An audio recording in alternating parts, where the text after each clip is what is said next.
Good afternoon. Spending half my adult life teaching and talking in front of people has taught me some very valuable lessons when it comes to being audience-centered. Knowing how to talk with people is one of the most important skills you can learn, a learned skill that anyone with a mind to can acquire. Now, I had some difficulty going through this course as far as why am I here, what am I learning, where is this going to take me, since I have been an instructor for so long. So I'm used to standing up and talking to people. But then I had a phrase come to mind. For a person to claim they have learned nothing from any given source would be one of the most ignorant statements that could ever be made. So everything that we do, we can pull positive from. That was my first key as far as why am I here? What am I going to gain out of this course? So in going through that, we look at the informative, the demonstration, and the persuasive speeches. What was positive, what was negative, my hits, my faults, my positives. So as far as positives goes, speech was well given, had a clear beginning, middle, and end, and anticipated questions that he might have gotten if he had been in front of a live audience. This is something I always strive for. I always want to look at what the audience is doing, what they want to get out of my speech, and quite frankly, when you're sitting in a classroom situation with other students, they want to gain something out of the class as well. So your speech is a learning tool for them. So that's why I try to look at all of the questions that might arouse. Good visual aids, very relaxed in front of the camera, made it a point to look at the camera, did not show any anxiety or nervousness. Now, quite frankly, everyone knows that nervousness is part of speech giving. It's how you handle the nervousness that makes or breaks you. Spoke to the audience by keeping great eye contact. I always try to do that too. Of course, and most of the time, most of the speeches or most of the lectures and teaching that we give, we already know the subject and we've rehearsed the subject, or we've given the subject several times. And what did not go well with this speech? Audience relevance was not clear. So in my informative speech, they're saying audience relevance was not clear. I thought I had a good job. I thought I made the relevance stated, but I went back and looked at it, and if I need to revamp, then that's what I would do. And on any given speech that you would give, when you get feedback from the first time, you will adjust and change your speech as necessary. So add some visuals, need more visuals up there. More declarative up front on the goal. State the goal right at the beginning. That would be better. And then, of course, the instructor tells me I lost my slick title up front. Well, what does this explain to me? Attention to detail. Look at the finer points. Before you put something in, review it, front to back. Demonstration speech. Positives. Very knowledgeable. Transitions were clear and very well explained. Very prepared to give the speech. It was clear all of the steps and knowledge was great. Organization was wonderful. Had an effective introduction that created a desire to listen to the presentation. Had great transitions and brought everything nicely together in conclusion. So people had a lot of nice things to say about my demonstration speech. It says ingredients nicely displayed on the table. I wanted to make sure everything was out. When I did this speech, I thought about those guys that do the food speeches on TV or the demonstrations. They put everything out, we'll measure it out, everything's right there. And then when they go for it, it's just nice and easy. Now, what needed practice?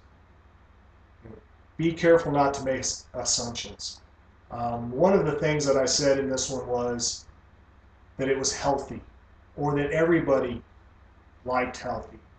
Well, maybe that's not always true. Now, as a larger group, there are a lot of people that love these things, or that they assume that they're healthy. So my assumption was assuming their assumptions, which if I was in front of a live audience, that would be a little bit easier to play off of as I see people look with a question mark in their head.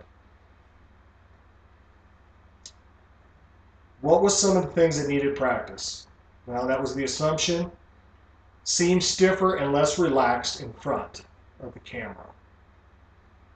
So, as the instructor says, my problem is right up front. It takes me a minute or two to warm up, get into my speech, and just breathe and relax. Kind of get that overall flow going.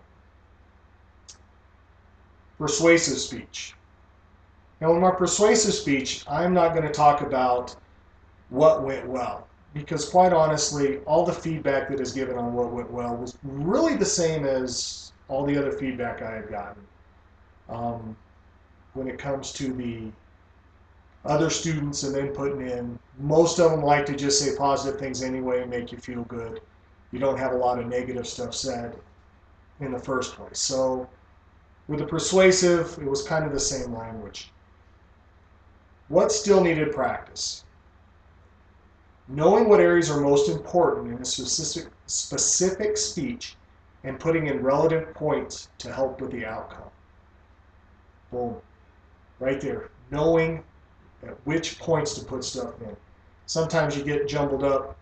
You're going front to back, back to front, and then you throw something into the middle, and people have to sit back and think about what you're talking about, which means they're losing some information that you're putting out after that. As far as biblical perspectives go, now in reading the weekly stuff, I came across Matthew, and then I ended up going to Matthew 6:34.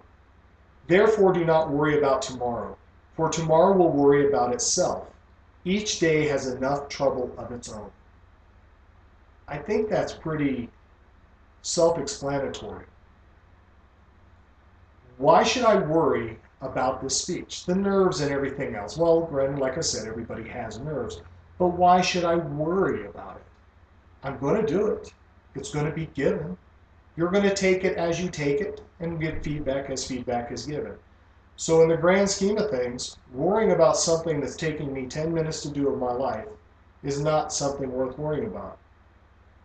God can handle the worrying and taking that off my shoulders and just say, relax. There's bigger and more things to worry about. Now, when you look at the biblical principles and why worry about them, I'm portraying to my audience me. How do I want me portrayed? As a Christian, I want people to look at me and say, there's something about that person. There's something there that I want. And once they learn you're a Christian, then they go, ah, that's what it is. So as a Christian, we want to show God through us, show Christ, show his confidence, his mercy, his kindness. And there lies our biblical principle. If I'm teaching you and you see fault in me, that's what you're going to look at as fault.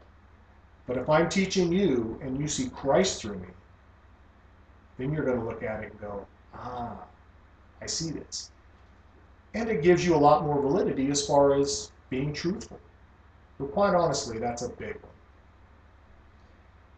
Now, the best 5 speaking practices, best 5 speaking practices that I can come up with was one, being audience-centered. Know the audience. Now, you're not going to have every single person and know every single person, but the grand scheme. Here, we're talking to teaching other students or talking to other students that are doing the same thing and trying to learn. So we're talking to a specific audience. Listening goes right back to being audience-centered. If somebody says something, listen to what they have to say and feed off of it and come back with answers if that's what's required. One of the biggest things that was said about me was anticipating questions that were given and knowing what somebody was going to come up with before they came up with it. Analyze the audience. You have to analyze it. If I know what my audience is going to be, if I'm giving a speech in a corporate setting, then I need to be armed to go in there and talk to those people specifically. Where did they come from? You know, their background, their history, their company's background. I need to know things so when I put those things into my speech, they go, who cares about us? Organize main points. one of the largest things when it comes to writing speeches or lesson plans is know your points. If you can go with the points, you might have hiccups, you might get nervous or this or that, but if you can have those laid out, you'll be able to come back to where you're supposed to be. Hit your flow again and start with very little hiccups. Last, speak clearly and accurately. Always try to speak clearly so people understand you, and accurately so they can't go back and find fault with your information. Always ensuring that the information is correct and accurate. My last question was, how do you plan to use what you've learned in class in your personal and or professional life? That's a hard one because I've always used it. I always use my speaking skills whenever I talk to anybody. Sometimes I might even talk a little bit too much, which kind of gets them. But moving forward, the skills I've learned, let me back up. The skills I've learned here are not skills that I have learned. They're skills I've refreshed in. Most of the stuff we've gone over, I've learned all before. I've been through the lessons, I've even taught some of it. But I've refreshed it, and it's helped me go, that's what I need to think of. That's where I need to be, audience-centered. Something that I take for granted and I automatically do, I put words to it and I go, there's where I need to be. So when it comes back to learning, for a person to claim they have learned nothing from any given source would be one of the most ignorant statements that could ever be made. And in conclusion, I would like to reiterate that knowing how to talk with people is one of the most important skills a person can learn. A learned skill that anyone with a mind to can acquire. I thank you for the last 5-6 weeks, and I hope you go forward and do good things. Thanks a lot.